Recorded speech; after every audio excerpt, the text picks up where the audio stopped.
Well, good morning and welcome to Southfield. We're glad you're here with us this morning. If you would, come on in and find a seat as we get started with our announcements for this morning.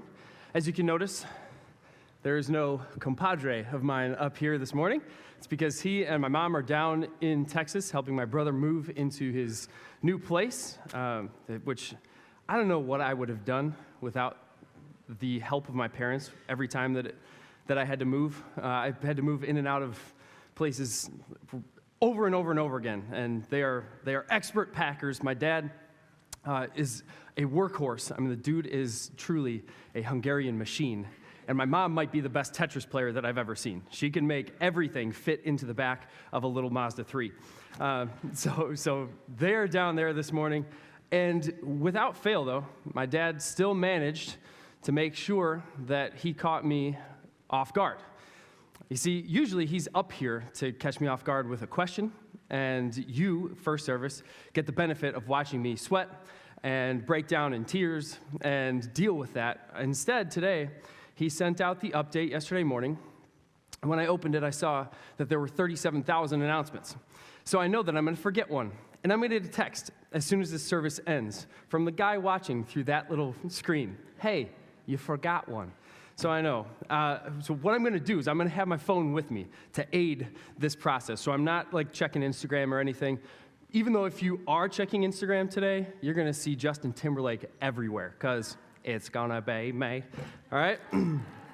First off, our wristbands are in. The Romans Road wristband crew put together all of our packs yesterday. They were over at the Yos, and so all the wristbands are here. If you signed up for that and paid for it, your wristbands are here. There's still time to sign up for this if you'd like to do it, but you can't collect your wristbands today. We'll have to order more and put those packs together.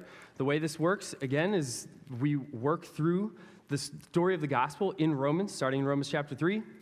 And on these wristbands is the first letter of the word in the verse.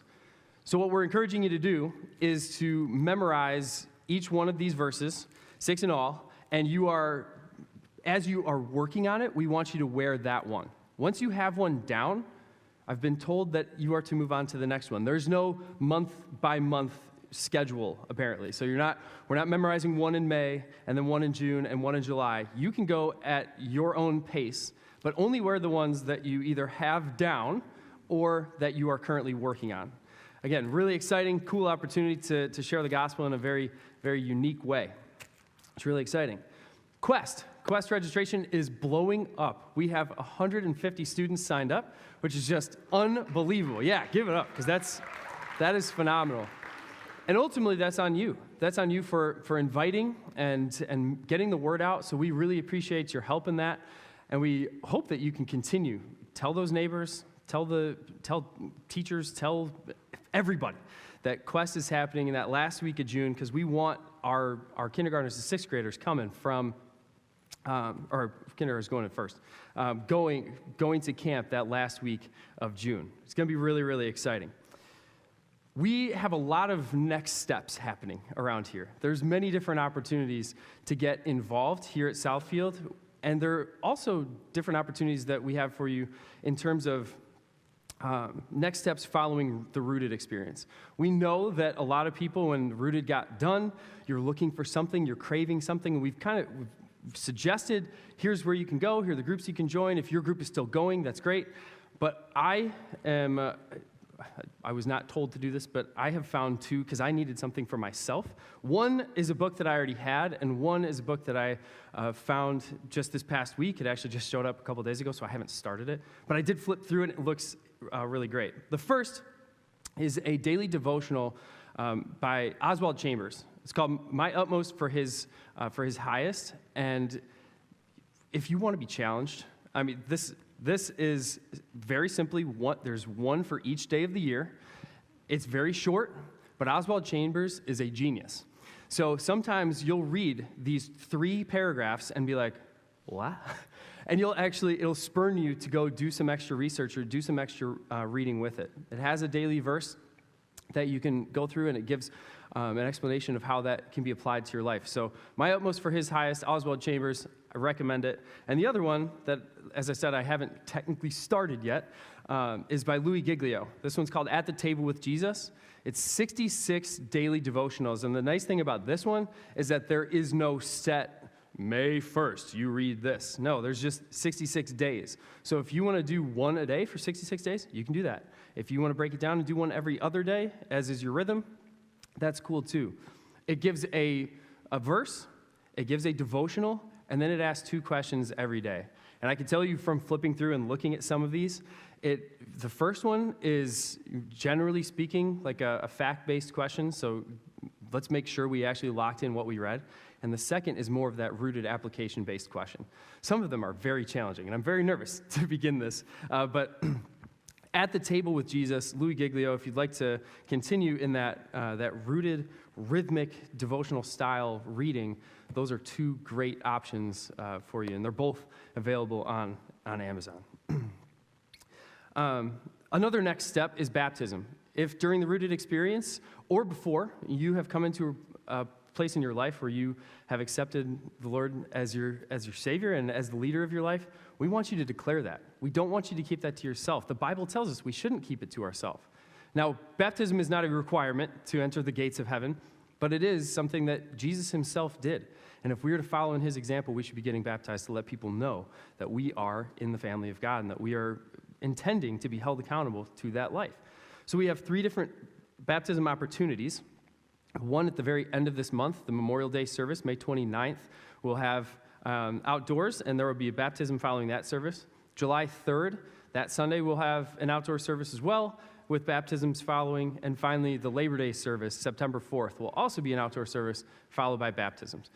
If you are interested in getting baptized at any one of those dates, I'd suggest the Labor Day one because it's warm.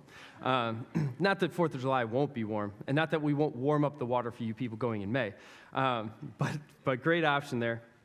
If you're interested in that, go into the update today, go down to the link, and just let us know that you're interested so that we can reach out to you and get that all set up. Another next step is getting your hands dirty. We have many islands out here in the parking lot, and we just know that through Green Lake, working alongside people is something that can grow you and change you and morph you. And so we would love if you or you and a friend, you and your small group, you and your family would adopt one of those islands. Basically, all that means is you have to go through once a week, check for the weeds, pull the weeds. If you have a question about what is a weed, as I would, you can ask. But just keep the island clean, keep it fresh and looking nice so that throughout the summer, we don't start looking like a jungle zoo. So if you'd like to get involved in that way, you can also go to the update today and click to let us know that you are in interest of adopting an island. There's also the Route 6 Adopt a Highway cleanup team. Same thing in the links right below the island teams. You can express interest there. We do have a couple of groups that are going right now. One's just starting up again, and that's volleyball on Friday nights. If you'd like to get involved in that, you can go ahead to our website and let us know that you're going to be there. It's really helpful when you sign up for a group so that we know exactly who's going to be there, how to reach out to you, things like that, so that we don't just kind of hope and pray that people are going to show. And also you can see who's involved in that group. So go ahead to the website, go to groups, sign up for volleyball. That's going to be a lot of fun. And there's also a Don's Shooting Crew. That's down in Diamond, and they meet on Thursday nights. So if you're interested in doing that for I believe the last time here in the spring, you can go ahead and sign up for that. So lots of things to sign up for. One thing that you don't have to sign up for is an opportunity that you will have right after the service. Over here on this side, if you are looking to have your face and your family's faces known by the Southfield, by our Southfield family, we'd love it if you would step out. I get these all confused. We were just talking about it. We have step in, step out, and step up. And I just did it out of order, okay? But if you would, after the service up here, we'll have the opportunity for you to step out. We'll have an iPad where we'll take your picture, and we're not disseminating this. We're not putting this out on the internet and saying, look, this person's got a booger hanging from their nose. No, it's not anything like that. We just know that names and faces are valuable. So we want to make sure that our church leadership teams can look at a face, attach it to a name or a set of names so that we can know you. We know that names are incredibly valuable and important, and we'd love to get to know yours. So if you feel like it's time to be known here, if you've been coming for a few weeks and you're like, yes, I want to be known here at Southfield, I don't want to just be the last one in, first one out, you can come up to this side of the stage. John Beaker will be down here, along with a teammate of his, Julia, to take the picture. Also, I'm going to mention this again later, but we will have someone up on the other side of the stage ready to pray with you this morning, which is a great opportunity. If you have something that you need prayer for or something that's been on your heart for a while, it's a great option. We have 2 financial classes that you can sign up for coming up in the near future, May 24th from 7 to 9 and June 2nd from 7 to 9. We know that we have a very generous group of people in this church. And some of you have inquired about how can I be more generous with my current financial state? I just don't know how, budgeting and making sure that I'm giving everything that I can give, how I can make that a reality. Well, these classes are going to be great opportunities for that. Those links to register for that are in your update today, so you can go ahead and sign up for that, which really, really neat chances. And finally, I'm inviting up a friend of mine, Georgie. So Georgie, would you come join me? See, Georgie is one of our many Mageri who are going to Green Lake with us this year. And when we go to Green Lake, we know that our kids generally, they don't sleep. They stay up all night doing whatever they do. They work all day, they play all day, so they're tired and they're hungry and they're weary. And so we're asking for your help. We're asking for your help in terms of food donations. And Georgie, she's very passionate about this. This list was not specifically designed by Georgie. If I said that, it would be a lie. But we did consult some students. And Georgie, is this an acceptable list? Looking at it? So far. If she adds things, I'll make sure you know what she added. So if she says gushers, they're not on there. But Georgie, would you tell us the things that we're looking for? Capri Suns, large boxes of cereal, fruit snacks, instant oatmeal packets, Kind bars, and granola bars. So how much of that do you think you'll eat? Like if we have 20 boxes of Capri Suns, how many do you think you'll drink? All 20. All 20 boxes? Oh my goodness. All right, so we need at least 21 boxes of Capri Suns. Thank you, Georgie, I appreciate it. If you have a food donation for us or a drink donation for us, please do not deliver it straight to Georgie. As you can see, she will consume it on the spot. Instead, you can go to the info hub and they'll take it from you there, and we're going to place it straight into the coffee prep room. Okay, I hope that I've accomplished the task of getting all the announcements done. We're moving on, whether I did or not. All right. Yesterday, I was in Champaign, Illinois, in the home of my alma mater, the University of Illinois. And this medal that I'm wearing, it's pretty cool, it spins. This medal that I'm wearing is something that I earned thanks to finishing a long race known as a half marathon. You know that you're old when not only do you start to enjoy running, but you'll pay to put yourself through the misery of running long distances with other people. But running is great. Part of the reason I love doing these races is for the community. All throughout this course, you have random strangers walking out into their street for hours on end, clapping and cheering and holding signs. And there were so many different signs where they're holding them out, and there's like a target, and it would say, "Push here for energy." And you'd come along, instead of the high five, you bam, yeah, you got it. Push here for a speed boost, woo. And then you'd watch as they hit that and then pew, take off.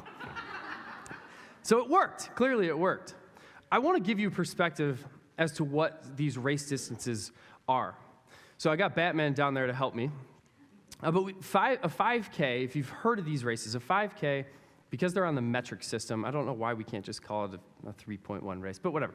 We're on the metric system for all these races, and a 5K is 3.1 miles. A 10K is obviously 2 times that, 6.2 miles. The half marathon, which I did yesterday, is 13.1 miles. The marathon is 2 times that. You're kind of getting the trend, right? We just double every time we go, 26.2 miles.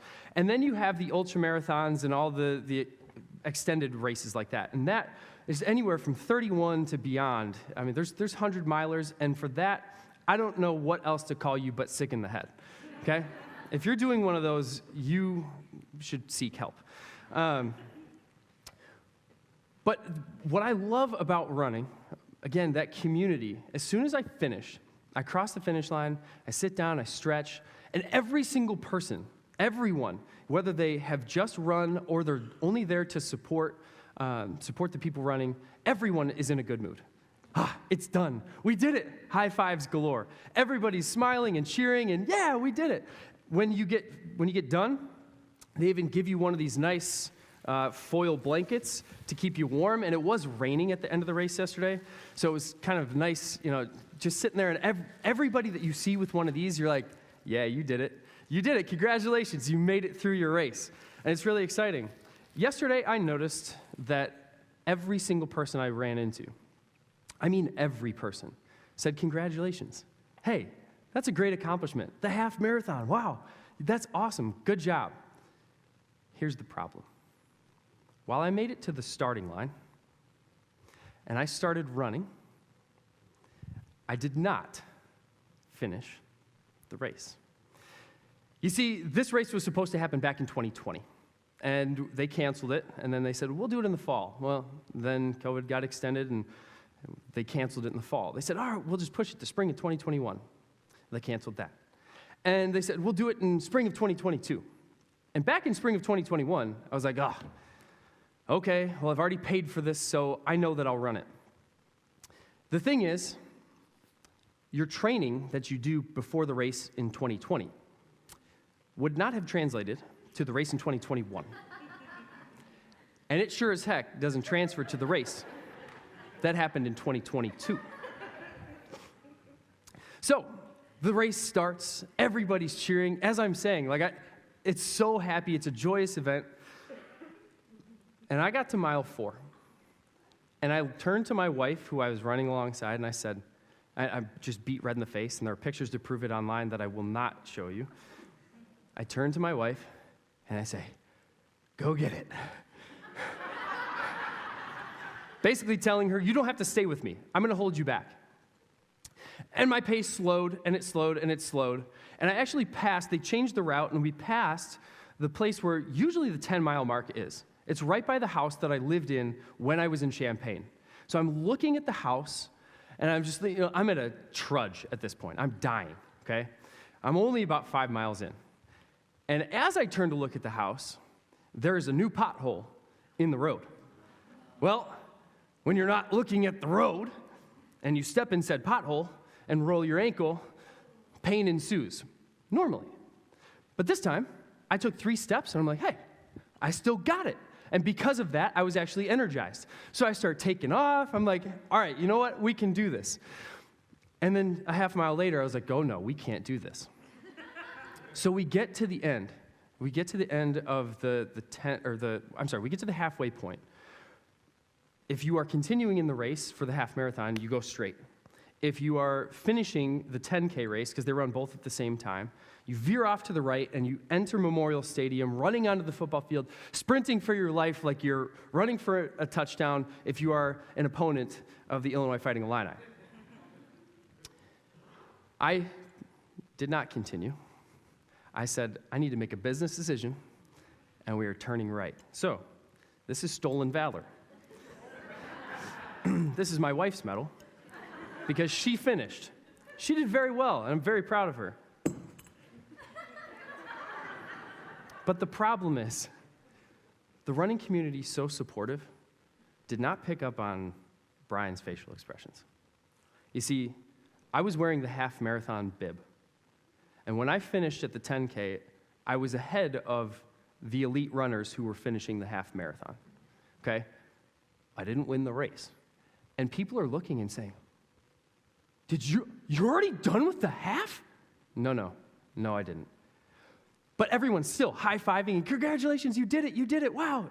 Where I am just in this state of honest misery. I am so disappointed in myself. I realized that I hadn't done what I needed to do to succeed in this race, and I was disappointed. I was heartbroken. The rest of the day, you can ask Riley, the rest of the day, I sulked. I pouted. I was mad at myself. Not because I knew that I wasn't going to get my personal best. There were no dreams of that. But I've never quit a race. Not one time. And for me, it was kind of a perspective moment. You see, I had this sermon all written to talk about how I finished the race. We should go strong. And here I am, the day before I'm delivering this sermon, I quit halfway through. Well, I didn't totally change everything because that would be really hard. But I do want to talk about the idea of relentlessly pursuing God. The word relentless is not something that we use very often. In fact, when I hear the word relentless, it's usually tied to like the weather. This rain is just relentless. It won't give up. Aaron Rodgers is just relentless today. How does he have 7 touchdowns and it's only halftime? Okay? We use relentless in a negative context many times. But if we're to truly get the definition, it means someone who is unstoppable, energized, enduring, never giving up, and always on. It's basically the Rudy of words. Okay? Today we aren't talking about being relentless runners. We're not talking about being relentless football players or actors. Instead, we're going to be answering that question that I brought up. How can we relentlessly pursue Christ? How can we be unstoppable, energized, enduring, never giving up, and always on in our pursuit of Jesus?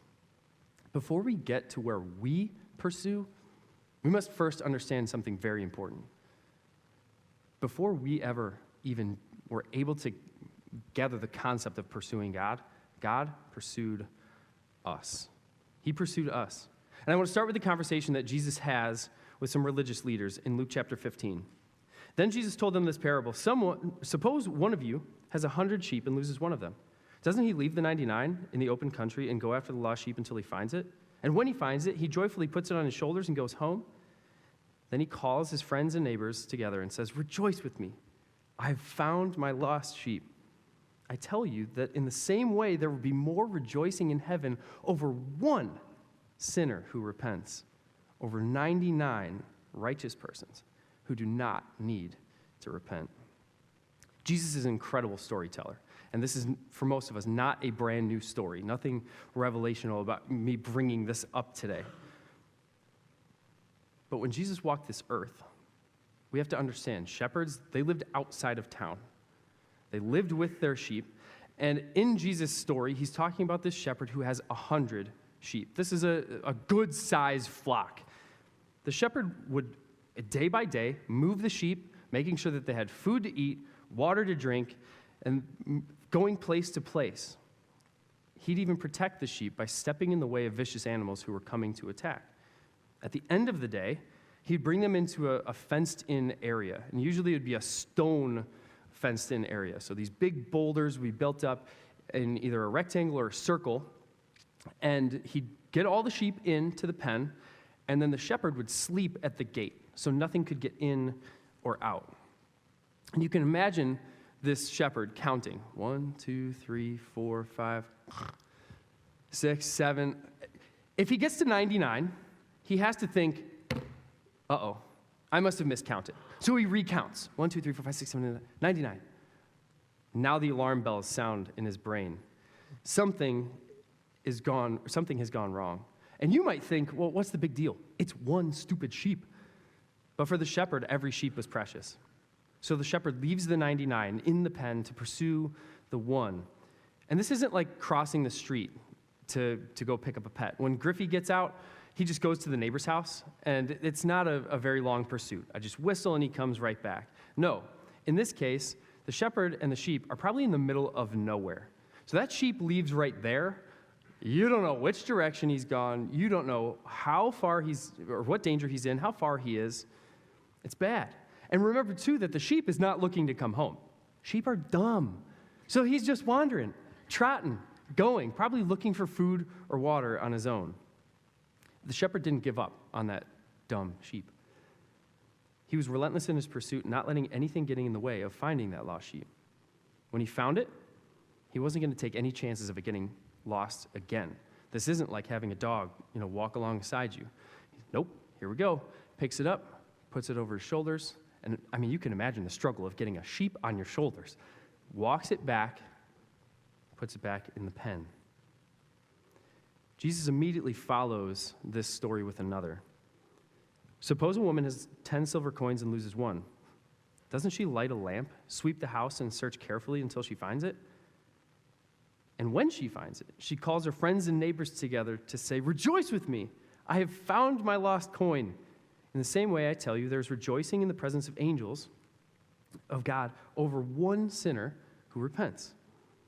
Imagine that news headline, "Lady loses coin." Nobody's reading that story. Boring, right? Nobody cares. No big deal, right? I see kids, that drives me nuts. They'll throw change out into the parking lot. Like, I'm talking quarters, dimes, good change. They'll throw it. This stuff is gross. They throw it out like it contains the plague. But what if it was a 1913 Liberty Head V nickel? Anybody know how much this is worth? To us, a nickel is 5 cents. But currently, this extremely rare, valuable coin is valued at $5 million. That coin right there, $5 million if you have one of those. Check your change today, okay? You lose that coin, you better believe you're scrambling to find it. You're not throwing that out like it's nothing. Now, the coin that the woman lost was not worth anything close to that. But we do know that by losing the coin, she's lost 10% of what she has. She has 10 coins, she loses one, 10% gone. An important background fact to this story is that when women during that time got married, they'd often be given a necklace with 10 of these coins. So it's very likely that the 10 coins were a part of this necklace. Each coin, a drachma, is worth about a day's wage. And the coins were often, again, worn in this necklace that represented not only the fact that she's married and taken, but if I'm oversimplifying it, it essentially worked as a wedding ring. The coins were considered very valuable for 3 reasons. 1, the monetary value. 2, sentimental value, because it represented her marriage. And 3, beauty. If you lose one coin off that necklace, it's not worthless, but people are going to notice. People are going to look and say, something's not right here. Can you imagine working all day long? Remember when you got physical paychecks? Okay, you work all day long or all week long, and they give you that paycheck, and you get into your car, and you go to the bank, and you're like, I'm ready to cash it. Oh, no, it's gone. Imagine losing your paycheck. I freak out when I lose my phone or when I roll over on the couch and the TV remote has decided to grow legs and run away. We scramble to find those things, and it's particularly true if you knew that you just had it. This woman would have just had the coin. In biblical times, we've got dusty floored homes. We're not talking carpet or a tile or anything like that. So she could have looked around. She could have done a quick scan and moved on because, the coin is just gone. But no, she didn't look quickly and give up like my wife so often accuses me of doing. The coin is too valuable just to forget about it.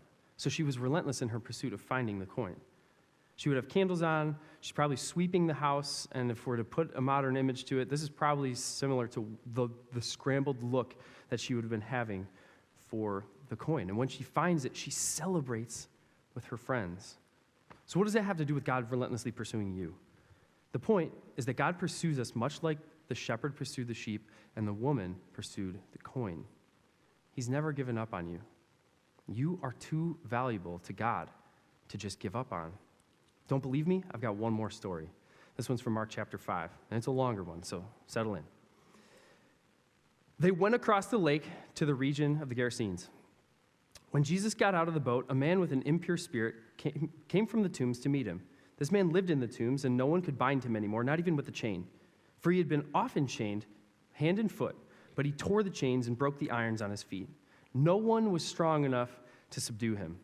Night and day, among the tombs and in the hills, he would cry out and cut himself with stones.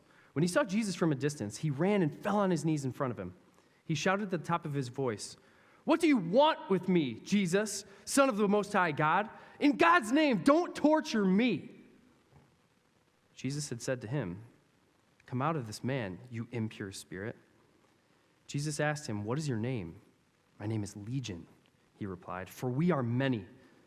He begged Jesus again and again not to send him out of the area. A large herd of pigs was feeding on a hillside nearby. The demons begged Jesus, "Send us among the pigs, allow us to go into them."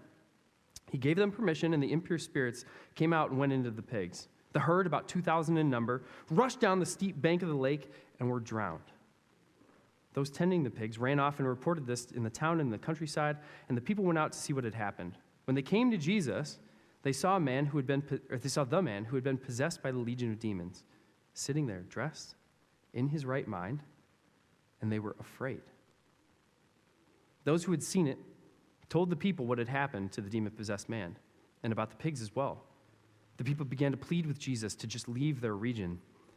As Jesus was getting into the boat, the man who had been demon-possessed begged to go with him. Jesus didn't let that happen, but instead said, "Go home to your own people. Tell them how much the Lord has done for you and how he has had mercy on you."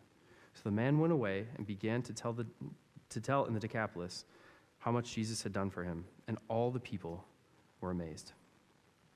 In this story, Jesus was able to heal a demon-possessed man.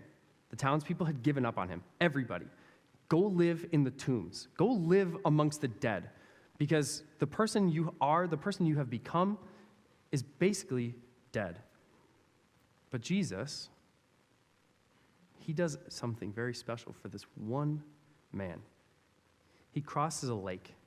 This is a big lake, okay? Green Lake is big, but this lake is about twice the size. It's 13 miles long and 8 miles wide. Remember, they're not sitting in motorized boats, okay? They have to row across the lake. They use oars and paddles. And if you look at the verses before this, the disciples and Jesus actually experienced a life-threatening storm that freaked these experienced fishermen, many of them, freaked them out. So Jesus was willing to cross not just a big lake and do a lot of work to get there, but also a dangerous lake. Why did he cross? To pursue this one man. He healed the man and went back across the lake. So Jesus' reason, his entire reason to cross the lake was to heal this one man. Everyone else had given up on him. Everyone else had kicked him out of the town. Everyone else tried to restrain him, and yet Jesus relentlessly pursued him anyway. What did it cost for his freedom, for the demon-possessed man's freedom? About 2,000 pigs. And you might say, so what? It's just pigs. First of all, how dare you? That's a lot of bacon. Second, I researched the current pig market. I'm not looking to get involved, but the best estimate I could find shows that to buy and raise one pig, not including like the fencing and all that, is about $600. Now, let's expand that out to $2,000, bulk pricing, Sam's Club, Costco, I'm sure you can get them at $400, okay? So let's simplify it down. $400 per pig, 2,000 pigs, we're talking $800,000 worth of pigs. That's a lot of bacon. And Jesus sends them right into the water to be drowned. According to Jesus, the freedom of one man was worth it. Jesus relentlessly pursued this man at all costs to bring healing. And I want you to understand that he relentlessly pursues you as well. Just like the man, we have a problem that only one can fix. Maybe we aren't possessed by demons, but I think it's something worse. We're possessed by sin, as we'll learn in the Romans Road in Romans chapter 3. And the result is our ultimate death, Romans chapter 6. But Jesus chose to relentlessly pursue us, to bring healing to our lives. Luke 19:10 says that he came to seek us, to rescue us. To what extremes has Jesus gone through to pursue you? He didn't cross a dangerous lake. He left the greatest place ever, heaven, and all that came with it, to walk this earth so that he could pursue you. Pursuing you didn't cost the lives of 2,000 pigs.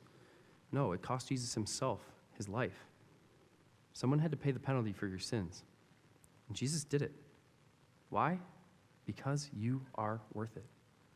Without Jesus, you're still bound by your sins and living among the dead, like the demon-possessed man. If you stop running, surrender to Jesus, like this man did, he'll take you from amongst the dead to the living. John 10:10, a verse that we've been studying at Refuge, tells us that Jesus came to give you life and that he wants it for everyone. 2 Peter 3:9, the Lord is not slow in keeping his promise, and as some understand slowness, instead he is patient with you. Where I want to flip off at students who don't listen to me, or you might be a parent and kids just doing something directly the opposite of what you're saying. Jesus is patient. He's patient. He patiently pursues you. He doesn't want anyone to perish, but everyone to come to repentance. So maybe like this man, everybody's given up on you, or at least you feel that way. Not Jesus. To him, you're worth dying for. Maybe you're bound by some addiction, whether it's physical or mental or whatever. Jesus wants to give you freedom. So when we look at the stories of the lost sheep and the lost coin, there's celebration when it was found. Right now, heaven's waiting to celebrate. Heaven is waiting for you to come home. It's waiting for you to stop wandering and surrender to the one who relentlessly loves you. Relentless, unstoppable, energized, enduring, never give up, always on. Imagine that. That's how he relentlessly pursues you. Once we have surrendered to him, now we can look at how we can pursue him. Once we've given our lives over to the one who relentlessly pursues us, now we can flip the script and pursue him. Psalm 63:1, you, God, are my God.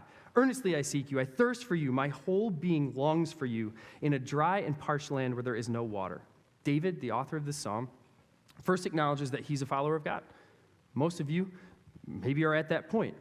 I made a commitment to Christ when I was 8 years old. And for some of you, it might have come during the rooted experience. But David declared that Jehovah God is his God. This isn't some random, far-off God that he can't have a relationship. No, it's personal. When you seek after something, you passionately pursue it. You put your whole heart into it and do whatever is necessary to help you get what you're looking for. Because Jehovah God was David's God, he relentlessly pursued him. We should be able to say the same thing about ourselves. Often, when it comes to seeking after God, we do it half-heartedly. We don't go full Rudy. We often just go through the motions. If we're just going through the motions, we're missing out on the real experience of knowing and loving and pursuing God. In Psalm 63, we see David pursuing God. Why? Because he is my God. Whatever's most important in your life is always worth pursuing. That's really the definition of what God means. God means a person or thing of supreme value. So is God really your God? Is he what's most valuable in your life? Because if he is, then naturally, you should be relentlessly pursuing him. If something else is God in your life, you're going to pursue that. David compares this pursuit to thirsting for water where there is no water. If I offered you $1 million or a bottle of water, which one would you choose? Right here this morning. $1 million or a bottle of water. Can I get a show of hands? Who would choose the $1 million? You can buy a lot of water with $1 million, okay? Well, let's pretend we're out in the middle of the desert. You haven't had water for 3 days, and I'm no scientist. Maybe you're already dead. But you're on the verge of death. Now, you don't have water. There's no one in sight. There's no place to go buy water. Which one are we choosing? Of course, we'll choose the water. We don't want to die. That is what David wants us to picture when he says, in a dry and parched land where there is no water.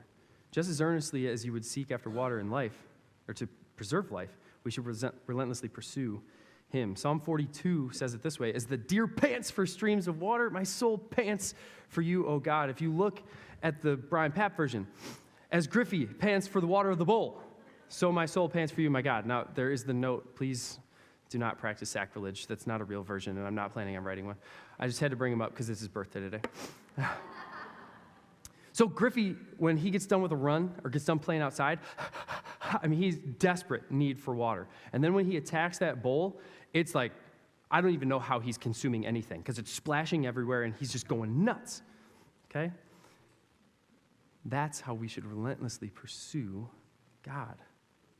Notice that the statement, my God, is in this passage too because God is David's God. He pants for God. Pant means to long for, to desire. A deer is going to relentlessly pursue water. It's going to continuously run, jump over fences, go through forests, run in front of semis until it finds water because its life depends on it. So just as the deer will do anything it can to find water, someone who relentlessly pursues God is going to do the next to impossible to connect with God. They realize that God is the one and only true fulfillment. Any of you guys in the front row thirsty? You guys are thirsty? Okay. Well, luckily for you, I have the solution. Here. Would you take this? Ready? Just toss them out. You thirsty, Andy? Thirsty? Thirsty? Who's thirsty? You guys thirsty? Toss it back there. Oh, good catch. Wow. That's awesome. Long cracker tosses this morning. Oh, another one. Okay. Well, not going to win the Olympics in the cracker toss. Okay, go ahead and eat those. Eat those up. Delicious, delicious crackers. Those crackers will solve your thirst, I promise. Andy's already doubting me. She's noticing that her saliva is drying up and that now she actually is thirsty, even if she wasn't being truthful before. I don't have any crackers. I gave them all out. So instead, I'm going to have a sip of this water. That's really good. Now, this isn't a Coke commercial. You know, I'm not Nick Saban doing a press conference, but I think this Coke looks pretty good too. Let's check that out. Yep, just right. Just right. I love it. Beautiful. How you guys doing? You still thirsty? Are you more thirsty than you were before? Well, I have to tell you that when you try and quench your thirst with anything that doesn't quench thirst, your thirst will not be quenched. This is a simple fact. This is a simple matter. When you seek to find fulfillment in something that is not God, when you try and quench your spiritual thirst with something that can't, you're going to fail. You need to ask yourself, is God really the God of your life? Do you relentlessly pursue him? Because if you're not doing these two things that I'm going to talk about, there are many different ways that you can pursue God. But if you're not doing these two things, I promise you, you're already off on the wrong foot. So how can we relentlessly pursue God? First is through worship. Worship, in its truest definition, means to honor something as God, putting it above all else. To worship means to love, adore, respect, admire, and be crazy. To be crazy for, to be passionate about, idolize, glorify, exalt, honor, be devoted to, extremely fond of the object of your worship. Okay? We care about these things. And we're to be these things about God.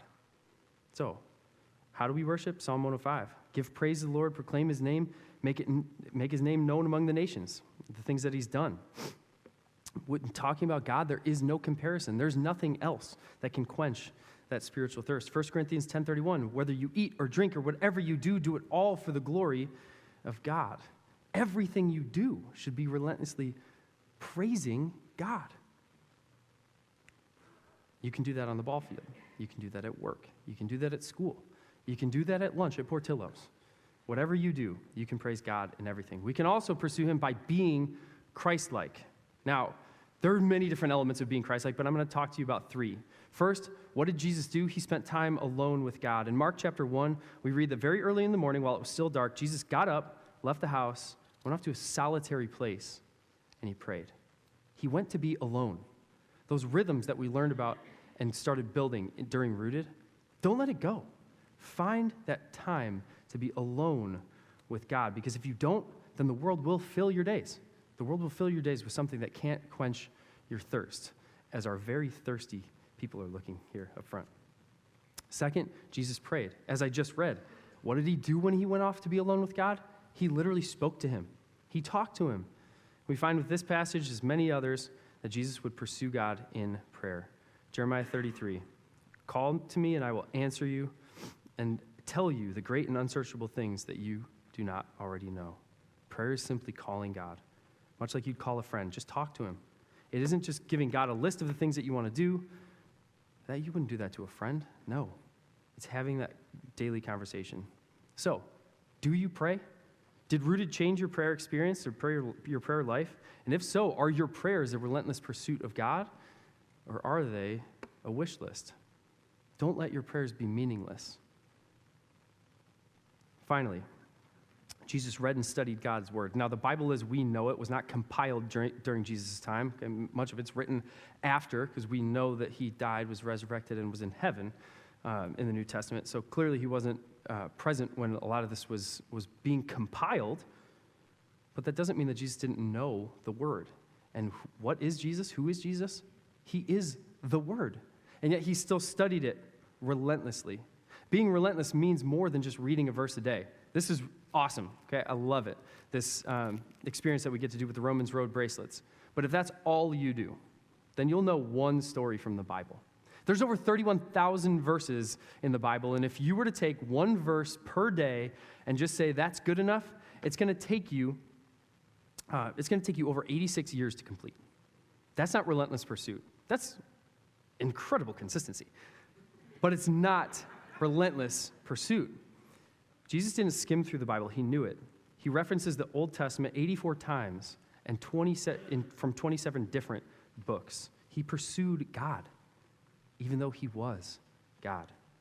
I want to end by reading from Hebrews chapter 10.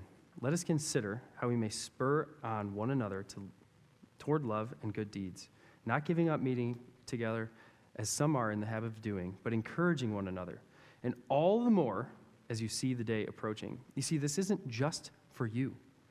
This relentless pursuit, the things that you do to put God at the paramount of your life, at the apex of everything you do, at the focus of every single action, word, thought, we're supposed to be pushing each other to do the same. So we're going to have an opportunity to do that here through communion. First, communion is an act of worship. You are coming before God and saying, God, I can't do this on my own. I need your help. Thank you for dying for me. This sacrifice represented by the body and the blood, the cracker and the juice. That sacrifice that's represented there could not have been accomplished by anyone in this room. It couldn't be accomplished by any one of the great theologians of our time or in the past. Not even Billy Graham. No one could take the place of Jesus. So honoring that sacrifice is a form of worship. After we finish communion, we're going to have an opportunity to sing. Literal praise through singing. I'm going to encourage you, don't let what other people might think hold you back from worshiping with all your heart. God doesn't care if you have a great voice or not. He made your voice. He knows if it's beautiful, if it's scratchy, or if it sounds like cats dying. That's me. He doesn't care. Worship him with everything that you've got. Maybe you need to spend time in the Word. Find ways to do that. Find guides to help you that will spur you on to continue getting to know the Word, whatever method it may be. Maybe you need to re-up that prayer life. Rooted ended. It was all good, and now since then you haven't continued those rhythms. Get back into it. Spend this time during communion praying, thinking, worshiping, praising relentlessly. So there are several stations around the room. We have one on either side of the stage, a couple in the back. There's gluten-free on the platform and one in the back by the camera. While you are going to communion, we're going to be listening to a song by a Scottish artist. Okay, this guy's awesome. His name is Steph McLeod. But again, Scottish, so Steph McLeod. He sings this song that he wrote called No Other God. Steph, his life story, we're not going to get into it all, but there was a family breakdown that led to drug addiction, that led to him living on the street and him getting taken in by a Christian resource center. Through there, he found recovery. He didn't find recovery because the people there are really good at their job. He found recovery because Jesus relentlessly pursued him. He didn't give up on Steph. And so this song is inspired by Isaiah 61:10. You'll hear it in the lyrics. It says, I delight greatly in the Lord. My soul rejoices in my God, for he has clothed me with garments of salvation and arrayed me in a robe of his righteousness. As a bridegroom adorns his head like a priest, and as a bride adorns herself with her jewels. God will relentlessly pursue you. If you have gotten to that point of finally being willing to be picked up and carried back, if you have surrendered to God, now's time to flip the script. Relentlessly pursue Him in everything you do. Take the time to consider, how can you keep going when the temptation to quit the race at the 10K is staring you in the face?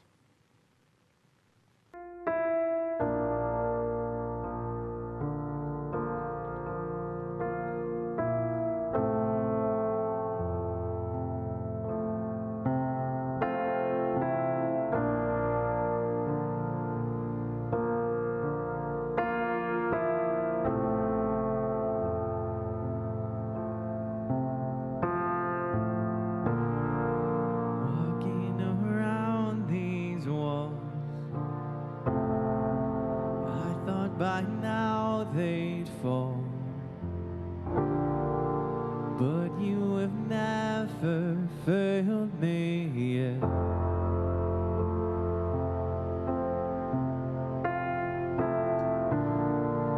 Waiting for change to come, knowing the battle's won, for you have never failed me yet.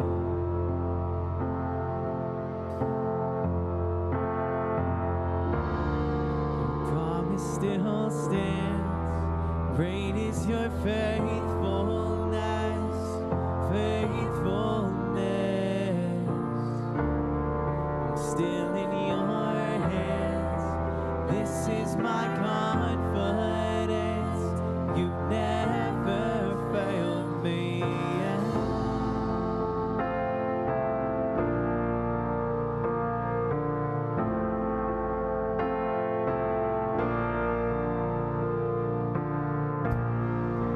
I know the night won't last. Your word will come to pass. My heart will sing your praise again.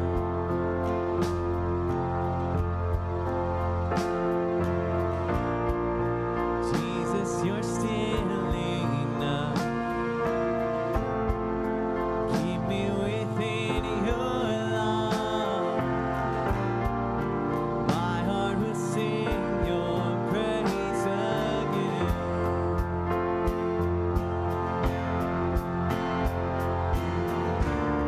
Your promise still stands.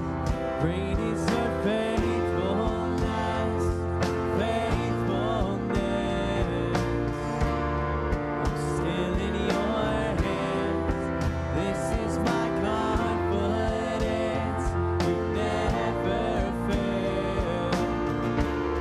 Your promise still stands. Great is your faithfulness, faithfulness.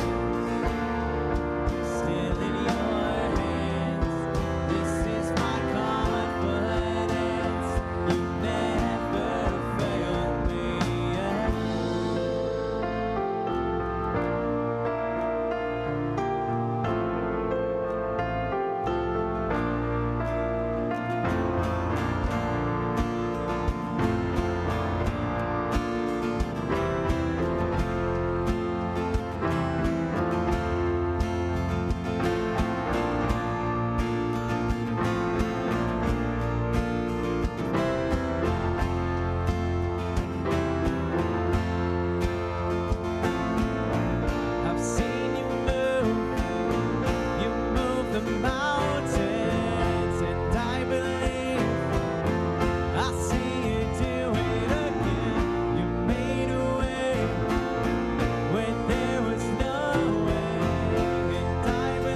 promise still stands. Great is your faithfulness, faithfulness. I'm still in your hands. This is my confidence. You never fail.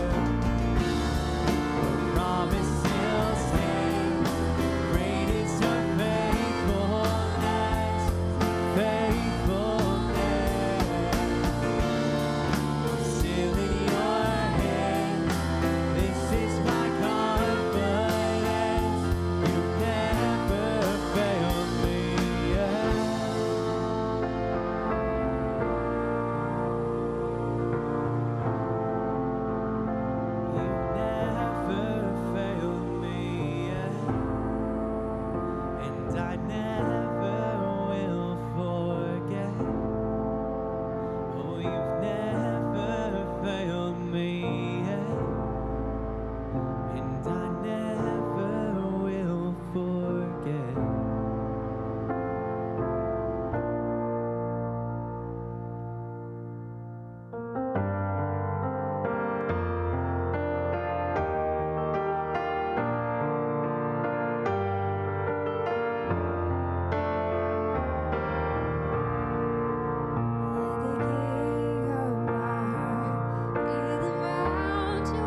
Man, I love when God works because, clearly we didn't talk before, music's playing and whatever. What's the first words of that? Let the king of my heart be the mountain where I what? Run. Let the fountain I drink from, the fountain that I drink from, oh, he is my song. Is he? Is he your song? If he is truly the king of your heart, then relentlessly pursue him. Put those shoes on. Start running the race, and when you see the 10K turnoff, just say, God, protect me from blisters and keep going. So whatever it is, whether it's picking up, whatever your next step is, picking up the Romans Road bracelets, finding an option to continue after that rooted experience, stepping out and being known down here with John and Julia, or coming and asking for prayer, whatever it is, talk about it. Open up. Talk to your family, talk to your friends, talk to your coworkers, and relentlessly pursue God. Have a great Sunday.